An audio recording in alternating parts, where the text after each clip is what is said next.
Bueno, chicos, muy buenas tardes. Vamos a empezar la clase de hoy. Em, vamos a avanzar al último tema que, que va a ser para su segundo parcial. Con este tema ya serían 6 temas para su examen, ¿no? Entonces, aprovechen porque son poquitos temas, los temas son relativamente cortos, entonces, y son más entendibles, así que tienen nomás que dar un buen examen. Dentro de las patologías infecciosas, igual está esta otra patología que se llama bronquiectasias. Sin embargo, esta entidad viene a ser ya una complicación de las otras entidades que hemos visto, ¿no? Es una alteración estructural de los bronquios que ya no tiene reversibilidad, ya esta anomalía, una vez que aparece esta alteración estructural, pues nunca más vuelve a su forma original. Entonces, una malformación de los bronquios que ocurre por infecciones a nivel pulmonar o bronquial consecutivas, recurrentes, o infecciones que tardan mucho en curarse. Como por ejemplo, el anterior tema era absceso pulmonar, era neumonía necrotizante, que incluso habíamos dicho que el tratamiento llega a ser muchas veces quirúrgico. Por ejemplo, el absceso pulmonar tarda en curarse, ¿no? Es una infección un tanto difícil de controlar y tarda mucho tiempo en lograr eh, la resolución. Entonces, este tipo de infecciones que tardan en curarse, que son largas o que no se logran controlar a tiempo, pueden dar este tipo de alteraciones, las bronquiectasias, como secuela a nivel pulmonar. Y las bronquiectasias son la dilatación anormal de los bronquios, ¿no? Entonces, los bronquios, por tanta inflamación, infección que está habiendo a ese nivel, pues va estirándose, va agrandándose, sus paredes van alterándose, volviéndose más delgaditas y así se quedan. Lamentablemente ahí así se quedan estirados los bronquios deformes y con aumento de la inflamación a ese nivel, ¿no? La inflamación aumenta en vez de ceder, se dilatan los bronquios y la inflamación persiste e incluso aumenta. Entonces, con esa pequeña introducción, vamos a ingresar ya al tema. El concepto de bronquiectasias es el siguiente, ¿no? Son dilataciones anómalas e irreversibles de los bronquios que se acompañan de la destrucción de los componentes muscular elástico de la pared bronquial. Entonces, los bronquios están compuestos por estructuras musculares cartilaginosas y elásticas, según va descendiendo hacia los bronquios terminales, ¿no? Entonces, estos bronquios, toda esta estructura, ya sea al nivel en donde se ha hecho o se ha producido el proceso inflamatorio crónico, esta estructura, tanto de muscular, de los bronquios o elástico, empieza a destruirse, a malformarse. Entonces, eso produce esta formación de bronquiectasias, ¿no? Y se asocian frecuentemente a una infección crónica o a un grado variable de alteración respiratoria de predominio obstructivo. Este tipo de malformaciones, que son las bronquiectasias, aparecen en pacientes con inflamación respiratoria crónica, como en el EPOC, en la bronquitis crónica, que es parte del EPOC. ¿Por qué? Porque tienen mucho tiempo de inflamación estos pacientes. También se produce en la tuberculosis. La tuberculosis es igual un proceso infeccioso, inflamatorio a nivel pulmonar que tarda mucho tiempo en curarse y en resolverse y deja como secuelas en la mayoría de los pacientes la formación de bronquiectasias. Otro ejemplo también, como les decía, son los abscesos pulmonares, que también producen una inflamación, infección a nivel pulmonar que es un tanto difícil de controlar y tarda mucho tiempo en resolverse y por ende también deja estas secuelas que son las bronquiectasias, malformación de los bronquios de forma permanente. Y decir malformación es un término general. Nos tenemos que referirnos a la alteración que se produce, a la malformación específica que se produce a nivel de los bronquios, que es la dilatación anormal, ¿no? Es el ensanchamiento, dilatación anormal de los bronquios, que ya no se puede revertir, ¿no? Es irreversible. Dentro de la epidemiología, la incidencia y la prevalencia no se conocen con exactitud, sin embargo, se sabe que la frecuencia ha disminuido debido a los programas de vacunación infantil para evitar ciertas infecciones como la tuberculosis con la BSG y también contra las neumonías, ¿no? La antineumocócica. Entonces, gracias a estas vacunaciones, un poco se han frenado este tipo de infecciones, pero recordemos que la tuberculosis siempre está a flote, ¿no? No, a pesar de la vacunación, continuamos siendo un país endémico. La efectividad del tratamiento antituberculoso y la disponibilidad de más antibióticos efectivos también favorecen a que hayan disminuido un tanto la incidencia de las bronquiectasias, porque recordemos también que el tratamiento de la tuberculosis con el paso de los años ha ido evolucionando. Y la principal causa de las bronquiectasias también es la tuberculosis al tratarse de una infección crónica, ¿no? Em, Infección grave y infecciones crónicas. Entonces, la principal causa de las bronquiectasias son las infecciones graves y de larga duración, crónicas.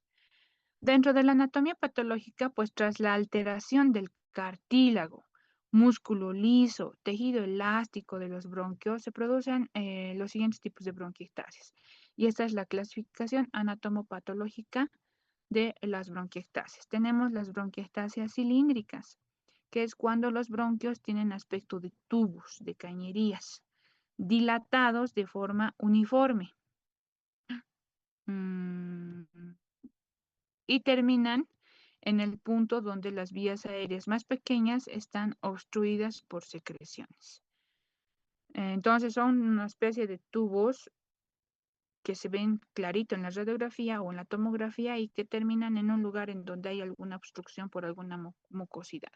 Normalmente los bronquios a nivel de la radiografía y de la tomografía, principalmente en la radiografía, no se visualizan.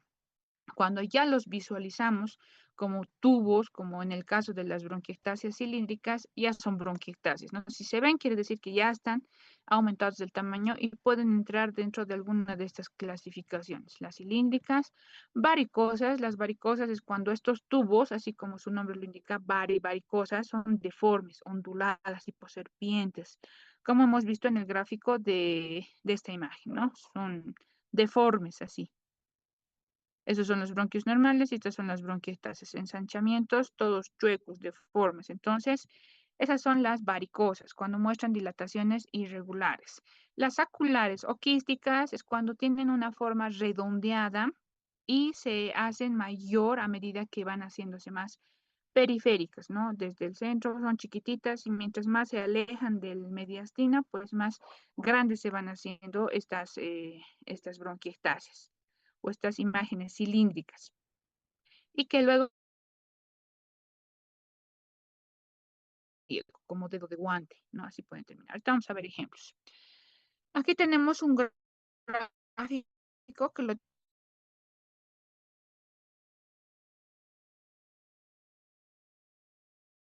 contenido. Sin embargo, a diferencia de un absceso, a diferencia de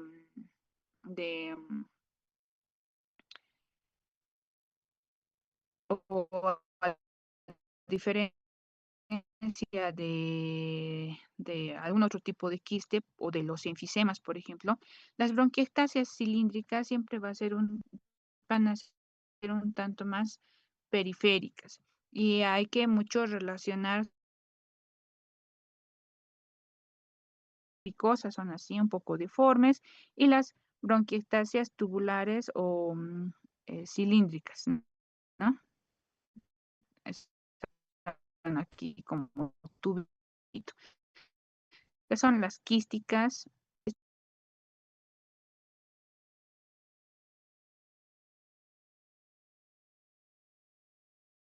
bronquiectasia. Aquí tenemos una bronquiectasia varicosa, ¿no? Toda chueca, deforme, con regiones más anchas que otras, regiones más engrosadas que otras. Estos bronquios normalmente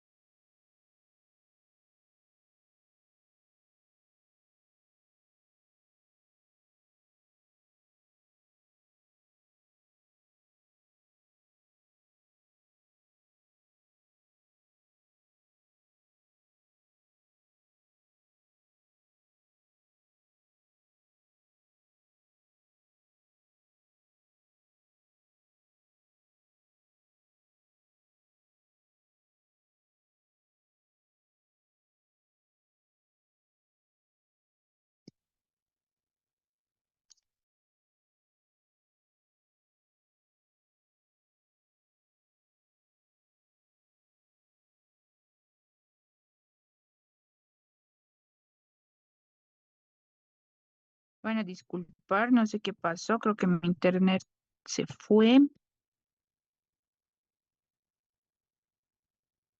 pero vamos a retomar la clase. Bueno, como les iba diciendo, estas bronquiectasias, las varicosas, pues se observan así como estamos viendo aquí en esta imagen.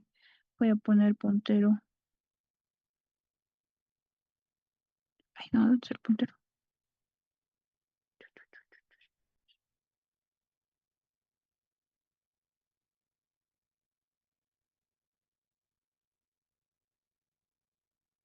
Ya. Entonces, estas son las bronquiectasias varicosas. Normalmente estos bronquios no se visualizan en la tomografía, así como en esta otra tomografía, ¿no? Cuando ya los visualizamos así, ya son anormales. Entonces, quiere decir que ha habido una dilatación de los bronquios. Por otro lado, tenemos otro ejemplo de una bronquiectasia tubular o cilíndrica, que es en forma de cañería, ¿no? Tubo, pero recto, no es deforme como las varicosas. Y finalmente tenemos las bronquiectasias quísticas o saculares que estamos viendo aquí. Son dilataciones en forma de dedo de guante, un poco alargados, que mientras más periféricos se hacen, se van haciendo más grandes, ¿no? Tenemos un signo característico de estas bronquiectasias quísticas y es más o menos esta imagen. Ahorita en la siguiente imagen les voy a mostrar que se llama el signo de anillo de sello. Antiguamente se usaba un anillo para sellar las misivas que se enviaban entre diferentes comandos, eso dentro de la historia. Entonces teníamos una especie de anillo en donde se tenía el sello, ¿no? Entonces se llama por eso el signo del anillo de sello. Este es el bronquio y cada bronquio está acompañado de su respectivo vaso. Tienen que ser el bronquio y el vaso del mismo tamaño normalmente. Si el bronquio ya está más grande que el vaso, entonces ya forma este signo del anillo de sello. Y esto ya es un signo de bronquiectasia quística, como estamos viendo aquí. Aquí está el bronquio, aquí está el bronquio y su vaso es este puntito blanco. Como está lleno de sangre, pues se va a ver radiopaco en la tomografía, ¿no? Este es su vaso. Aquí tenemos otro signo de anillo de sello. Aquí está el bronquio y su vaso en la puntita, ¿no? Entonces, eso es un signo característico de estas bronquiectasias quísticas, que aquí, bueno, están ya un poco más alargadas, más ensanchadas, y este signo no se puede visualizar tanto. Eh, Dentro de las bronquiectasias varicosas, aquí tenemos bastantes deformaciones de los bronquios, como había mencionado en la tomografía. Normalmente estos bronquios no se tienen que ver con tanta claridad, pero si estamos viendo así, con deformidades, ensanchados, está pasando aire por el medio, no se ve obstrucción, pero el bronquio está demasiado dilatado, ¿no? Estas son las bronquiectasias varicosas, totalmente deformes. Luego tenemos aquí otros ejemplos de bronquiectasias saculares o quísticas, que mientras más periféricos, más grandes se hacen, como en este caso. Y aquí tenemos el signo que les andaba mencionando de las bronquiectasias quísticas, el signo del anillo de sello, ¿no? El signo del anillo de sello, que es como un anillo prácticamente. El bronquio tiene que ser del mismo tamaño del vaso, pero si ya está deforme, así como aquí, grande, su vaso un poco más chiquito. Aquí tenemos otros ejemplos también de signo del anillo de sello. Es muy característico de bronquiectasias quísticas. Dentro de las bronquiectasias quísticas y saculares también tenemos cuando ya este signo del anillo de sello, que un inicio es así, como estamos viendo aquí, mientras más periféricos se hacen más grandes. Entonces, forman estas imágenes, ¿no? Varias lesiones quísticas agrupadas que van hasta la periferia. Entonces, esas son, igual estos son bronquios y están bronquios recontradilatados, no son bronquios o son bronquiectasias quísticas o saculares. Entonces, aparte de las alteraciones mencionadas, la inflamación, la infección, la hipersecreción de moco, también existe una sustitución del epitelio ciliar. A nivel del bronquio, por la inflamación que es de mucho tiempo en una bronquitis crónica, en un EPOC, en una tuberculosis, o incluso se ha visto formación de bronquiectasias a causa del COVID, porque el COVID también a sus inicios ha sido una patología un tanto difícil de controlar y ha dejado en algunos pacientes este tipo de malformaciones a nivel de los bronquios. Entonces, ¿qué pasa a un inicio? Aquí tenemos los bronquios en donde todo el tiempo hay inflamación, inflamación por una infección, ¿no? Entonces, esta inflamación y esta infección dentro de los bronquios van haciéndose más, van dañando a la pared del bronquio, la estructura, a la parte elástica, muscular, a la mucosa principalmente, lo que va a ocasionar la inflamación permanente de este bronquio y la destrucción de la mucosidad y de toda la estructura del bronquio y lo que va a dar lugar a las dilataciones correspondientes. No muy aparte de eso, el epitelio escamoso o bueno, el epitelio ciliar que está componiendo los bronquios es cambiado, es reemplazado por un epitelio escamoso, ¿no? Y es muy frecuente la ulceración de la mucosa, fibrosis bronquial, peribronquial y la hiperplasia de las glándulas mucosas. El parénquima pulmonar también se ve afectado y también sufre lesiones como la fibrosis, enfisema y bronconeumonía y atelectasia. Al haber tantos bronquios mal funcionantes con inflamación en donde no se realiza el intercambio gaseoso de forma correcta, entonces también va a haber lugares en donde por tanta inflamación y secreción dentro del bronquio se van a obstruir, entonces no va a haber paso de oxígeno hacia los alvéolos y los alvéolos de esa región van a empezar a colapsarse y producir regiones de atelectasia. Las arterias acompañantes a estos bronquios también se tornan tortuosas, hipertróficas y por eso condicionan al sangrado. Entonces, todos estos bronquios tienen sus arterias, que es la circulación bronquial a nivel pulmonar que está irrigando la pared de los bronquios. Pero al haber destrucción de esto, de esa pared de los bronquios, de la mucosa, del músculo liso, entonces se puede llegar también a alterar los vasos sanguíneos que están irrigando estos bronquios. Y por lo tanto es fácilmente también la destrucción de las paredes de estos vasos sanguíneos y la salida de sangre hacia la luz bronquial, lo que va a originar hemoptisis o expectoración hemoptóica que puede llegar a la hemoptisis. Entonces, las bronquiectasias son una causa también de hemoptisis. Ya. Dentro de la etiología y la patogenia, pues las bronquiectasias no deben considerarse una enfermedad como tal, sino que son el resultado final de una variedad de procesos patológicos que producen inflamación local constante con el consiguiente destrucción de las estructuras bronquiales y del retraso en la eliminación de las secreciones.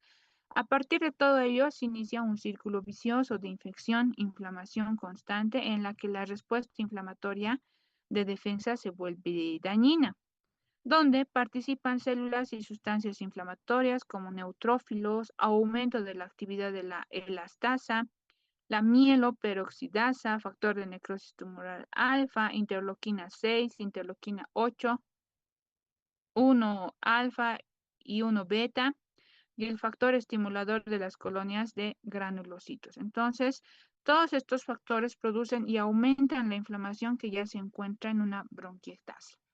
Entonces, ¿cuál es el mecanismo o fisiopatológico que sigue el desarrollo de una bronquiectasia? Primero va a haber una infección ya sea por aspiración de contenido gástrico, como sucede en las neumonías necrotizantes y en el absceso pulmonar. Luego va a haber una anomalía en la motilidad ciliar, trastorno de la composición del moco, entonces todo va a empezar a alterarse en cuanto a la estructura del bronquio. Esta alteración va a comprometer el aclaramiento ciliar, que es nuestro principal mecanismo de defensa. Entonces, los cilios van a estar tan inflamados y llenos de mucosidad que ya no van a actuar como o no van a cumplir este mecanismo de defensa. Luego de eso va a haber un trastorno del sistema mucociliar que va a impedir la adecuada eliminación de moco. Si se corta, van a volver a ingresar. Por favor. Ahí espérenme un ratito, un ratito, un ratito, un ratito.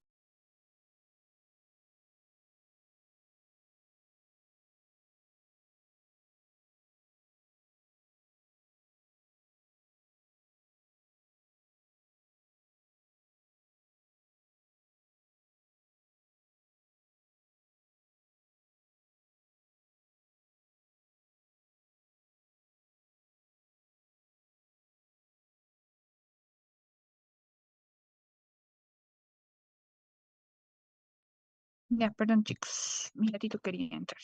Entonces, va a haber un trastorno este trastorno del sistema mucociliar va a impedir una adecuada eliminación del moco, lo que va a ocasionar que este moco infectado se detenga ahí en los bronquios, eh, favoreciendo al contacto prolongado de las bacterias con el epitelio del bronquio.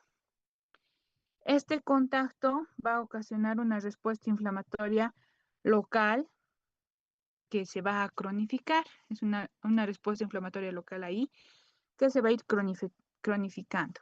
Luego de eso va a haber una liberación de la proteasa, mayor daño al epitelio del bronquio, una mayor deficiencia del aclaramiento, o sea, es un círculo vicioso que nunca termina. Empieza por una inflamación, infección, pasa por todas estas etapas y luego sigue teniendo infección, inflamación el paciente y así todo el tiempo. Entonces es un círculo vicioso y a medida que esto sigue y sigue ahí, el bronquio se va deformando más, se va ensanchando, se va dañando más sus paredes y así es un círculo vicioso que no termina, ¿no? Una vez que empiezan a aparecer las bronquiectasias. Y cuando un paciente ya tiene estas bronquiectasias, tiene síntomas respiratorios permanentes, no se resuelve esto y es fácilmente infectable. Entonces, dentro de las causas principales, tenemos aquí todas estas patologías que tienen en este cuadrito en su libro, que la principal siempre va a ser la tuberculosis, siendo una infección crónica que produce una inflamación crónica. La micobacteriosis no tuberculosas, es decir, gérmenes del grupo del Mycobacterium tuberculosis, pero que no es Mycobacterium tuberculosis, otro tipo de micobacterias. Neumonía necrotizante por Klebsiella pneumoniae, Staphylococcus aureus, Pseudomonas aeruginosa, Bordetella pertussis. Entonces, todas las neumonías necrotizantes o que dan lugar incluso a un absceso pulmonar pueden originar bronquiectasias. La tosferina, que no se ve mucho ya en nuestra actualidad, síndrome de Swyer-James y síndrome de MacLeod, infecciones víricas también, el adenovirus, morbillivirus, sarampión. Bronquiectasias por obstrucción bronquial. Un cuerpo extraño puede haberse entrado por ahí en el bronquio y producir esta inflamación, y mientras más se tarde en sacar o resolver o viabilizar ese bronquio obstruido, pues más va a empezar a juntarse mucosidad ahí adentro, infectarse y producir estas alteraciones, con riesgo de que ya se vuelvan bronquiectasias, ¿no? Un tumor endobronquial, que es el mecanismo parecido que habíamos explicado igual en absceso pulmonar, compresión extrínseca como adenopatías, aneurismas, tumor, bronquiectasis por alteraciones de la respuesta inmunitaria. También tenemos algunas patologías como con déficit de producción de anticuerpos, agamaglobulinemia, entonces, diferentes procesos inmunológicos, ¿no? Entonces, alteraciones de la función fagocítica también, como alteraciones inmunológicas. Las bronquiectasis por alteraciones primarias del sistema mucociliar, fibrosis quística, disinesia ciliar primaria, el síndrome de Cartagener, síndrome de Young. Entonces sí tenemos bastantes, la broncoaspiración de tejido gástrico, inhalación de tóxicos. Entonces tenemos bastantes causas que nos pueden ocasionar bronquiectasis. Entonces la principal siempre es averiguar en el paciente qué tipo de enfermedades ha tenido y es importante preguntar en nuestro medio si ha enfermado o no tuberculosis. ¿Por qué? Porque la tuberculosis es una principal causa de la formación de bronquiectasis. ¿Quién sabe? Y tengo un paciente con hemoptisis, ingresa con hemoptisis a mi servicio, entonces necesito yo preguntarle estos antecedentes, porque si me dice que ha enfermado tuberculosis, muy probablemente sea una bronquiectasia sangrante la que está produciendo esa hemoptisis, sin descartar, lógicamente, una nueva infección por tuberculosis, ¿no? Entonces, es importante averiguar qué tipo de enfermedades ha tenido el paciente antes y qué tanto ha tardado en sanarse, ¿no? Vamos a mencionar algunas de las principales causas de bronquiectasias, como las bronquiectasias postinfecciosas, como en la tuberculosis. Es la causa más frecuente de bronquiectasias, desde una neumonía grave causada por Staphylococcus aureus, Klebsiella, SPP, o patógenos anaeróbicos, como hemos avanzado en la anterior clase, en absceso pulmonar, cuando se retrasa el inicio antibiótico o no se lo inicia de entrada, ¿no?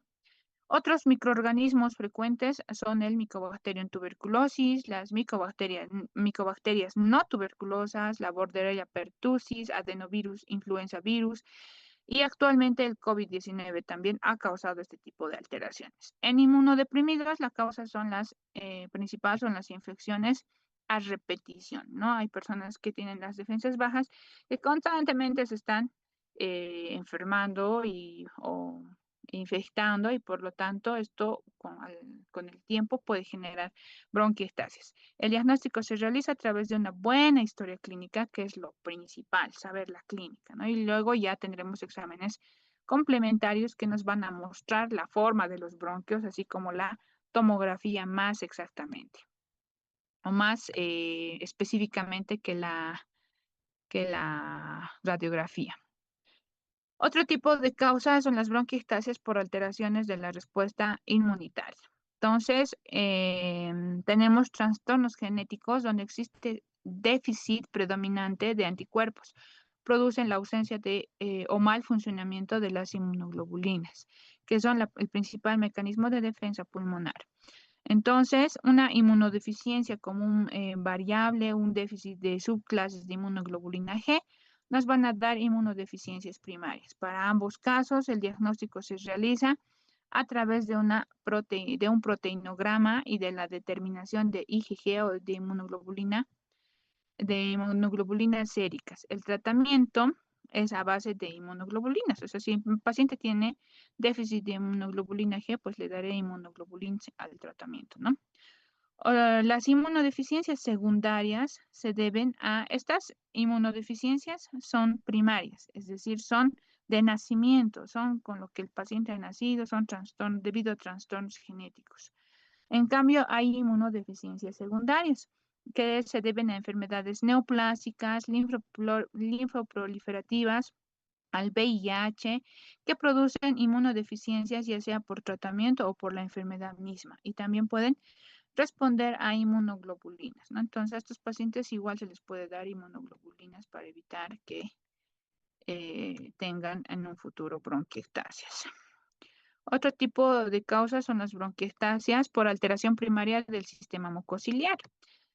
La principal causa de este grupo es la fibrosis quística, que es una enfermedad monogénica, es igual, una enfermedad genética con la cual el paciente nace. Es un trastorno genético, autosómico, recesivo, que produce espesamiento de las secreciones y secundariamente obstrucción de los conductos, bronquios, vías biliares, pancreáticas, intestino, todos los conductos tienen su obstrucción. Y a nivel pulmonar, como estamos hablando en este tema, pues se va a producir por la obstrucción, por el espesamiento de la mucosidad de los bronquios, se va a producir obstrucción, infecciones y bronquiectasis. La disinesia ciliar es la segunda causa y son anomalías congénitas en la composición de los cilios que originan las bronquiectasias. El síndrome de Williams, las bronquiectasias por enfermedades congénitas. El síndrome de Williams-Campbell es la ausencia de déficit del cartílago bronquial. Otra enfermedad es la traqueobroncomegalia congénita o síndrome de Mounier-Cohn. Es la atrofia de tejido elástico y muscular de los bronquios. Y el síndrome de Marfan y otros que ocasionan retención de las secreciones, que son igual causantes de bronquiectasias. Otras causas de bronquiectasias está la broncoaspiración crónica del contenido gástrico en pacientes tal vez con reflujo gastroesofágico, ¿no? Hay personas que constantemente están con reflujo y eso puede causar microaspiraciones nocturnas, dando lugar a inflamación a nivel de los bronquios, tal vez infecciones a repetición, que tal vez no lleguen a una